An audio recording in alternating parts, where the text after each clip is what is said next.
Commander, I'm not even joking. If the Orzhov hear about this, I'm dead. Today on Commander Bounty Hunting, we have rank number 48, Teysa Karlov. And the first thing you need to know about hunting this baddie is the people that actually play this commander love the shit out of her fit. So, removing her is definitely going to give them a reason to punch you first. As far as what the card actually does, 2 in an Orzhov for a 2/4 legendary creature, Human Advisor. If a creature dying would cause a triggered ability of an ability to trigger, it goes twice. And creature tokens you control have lifelink and vigilance.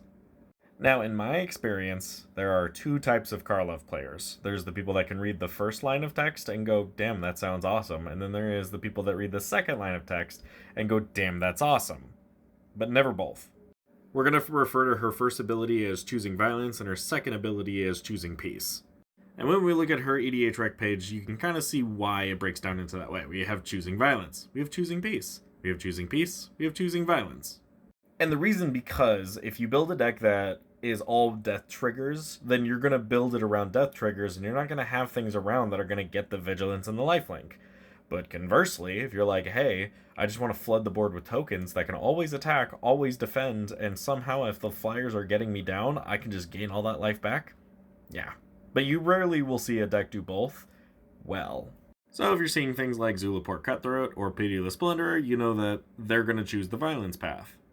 If you see some of her other fits while playing against this deck, you know that you're probably going to see some, more token-esque kind of strategies.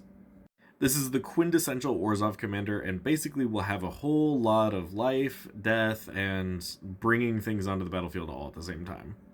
But to threat assess against this correctly, you have to know which version of the deck they chose to do. Now, Skullclamp will probably see exceptions in both, because they're not really going to try to get big creatures, they're going to try and get lots of creatures. But then Viscera Seer is going to basically kind of set the top of the deck up ready to go, but it's going to cost them creatures to do so. Also, everyone and their mother knows about Path to Exile, but this particular deck knows how to exile things permanently.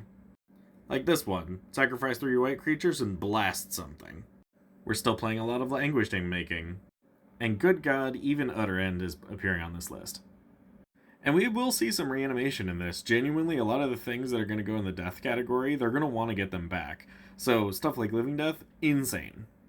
The other thing I'm going to warn you about is this is a bit of a control deck where if they manage to sacrifice something, you best stop these. I'm just going to put it this way. I've never seen an Orzhov deck do the aggro thing, but I will say that throughout the course of the game, the longer they're alive, the more the life totals are going to change, the more your board state is going to be really inconsistent. And they're going to be laughing the entire time.